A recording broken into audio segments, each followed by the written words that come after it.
Hello everyone, আজকে আমরা শিখব মাদারবোর্ডে কিভাবে একটি প্রসেসর লাগাবেন। সো অনেকেই আছে যারা কিনা মাদারবোর্ডে একটি প্রসেসর কিভাবে লাগাবে তা বুঝতেই পারে না। তাই আজকের ভিডিও মূলত তাদের জন্যেই, যারা কিনা সঠিকভাবে একটি মাদারবোর্ডে প্রসেসর লাগাতে পারেন না। সো চলুন বেশি দেরি না করে দেখিয়ে দিই কিভাবে সঠিকভাবে একটি মাদারবোর্ডে প্রসেসর লাগাবেন। সো আমার হাতে একটি এখন ইসোনিকের বোর্ড আছে, যেটাতে আমি এখন প্রসেসর লাগিয়ে দেখাবো। সো এই বোর্ডটা কিন্তু ব্র্যান্ড নিউ, সেজন্য এই বোর্ডটার উপরে প্রসেসরের সকেটের উপরে একটি কাভার দেওয়া আছে। সো এই কাভারটি দেওয়ার কারণ হচ্ছে ভিতরে যাতে পিনগুলো কোনোভাবেই বাঁকা না হয়ে যায়। সো সর্বপ্রথম আমি এই প্রসেসরের সকেটটি ওপেন করে নিব। ওপেন করে নেওয়ার জন্য সর্বপ্রথম আমাদের একটা লক টাইপের আছে, দেখতেই পাচ্ছেন আমি কিভাবে লকটা খুলে নিয়েছি। তারপরে একটি ক্যাপ টাইপের কিছু দেওয়া আছে। এই ক্যাপটা দেওয়ার কারণই হচ্ছে প্রসেসরের পিনগুলো যাতে সুরক্ষিত থাকে।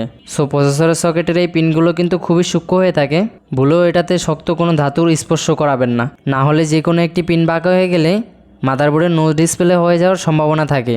সো খুব সতর্কতা অবলম্বন করে প্রসেসরটি সঠিকভাবে লাগাবেন। সো আমার হাতে দেখতে পাচ্ছেন একটি প্রসেসর। সো আমি এই প্রসেসরটাই লাগাবো এই মাদারবোর্ডটাতে। সো সর্বপ্রথম মাদারবোর্ডে একটু লক্ষ্য করলেই দেখতে পাবেন প্রসেসরের সকেটের দুই পাশে দুইটা কাটা টাইপের কিছু আছে। ঠিক সেম দুইটা কাটা কিন্তু প্রসেসরের দুই পাশেও আছে। সো প্রসেসরের দুইটা কাটা অনুযায়ী আর মাদারবোর্ডের সকেটের দুইটা কাটা অনুযায়ী ঠিক সমানভাবে এই প্রসেসরটাকে বসিয়ে দিবেন। জাস্ট আলতো করে ছেড়ে দিবেন, দেখতে পাচ্ছেন প্রসেসরটা কি সুন্দরভাবে বসে গিয়েছে।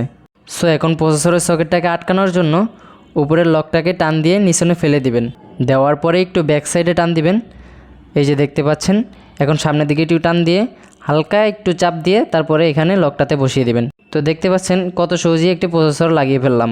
সো মাত্র 2 মিনিটেই সঠিকভাবে কিভাবে একটি প্রসেসর লাগাবেন তা দেখিয়ে দিয়েছি। সো একটি লাইক ফলো আশাই করতে পারি। তো আজকের ভিডিও এখানেই শেষ করছি। সবাই ভালো থাকবেন।